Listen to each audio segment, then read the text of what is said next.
Išgelbėjimas tai yra dovana. Efeziečiams 2:8-9. Jūs esate išgelbėti malonę per tikėjimą ir tai ne iš jūsų, tai Dievo dovana.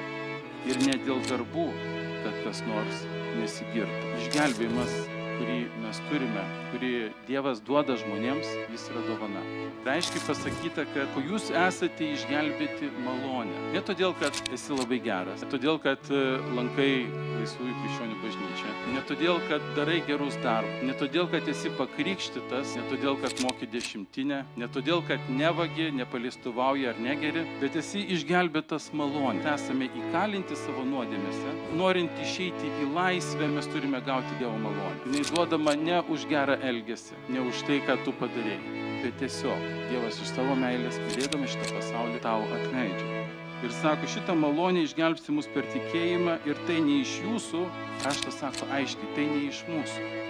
Tai yra Dievo dovana ir ne dėl darbų. Kai kas bando pabrėžti, kad reikia tau ne tik tai tikėti, bet ir dar kažką reikia padaryti, kad būtum išgelbėti. Nieko panašaus. Raštas kalba, kad mes esame išgelbėti dovanai.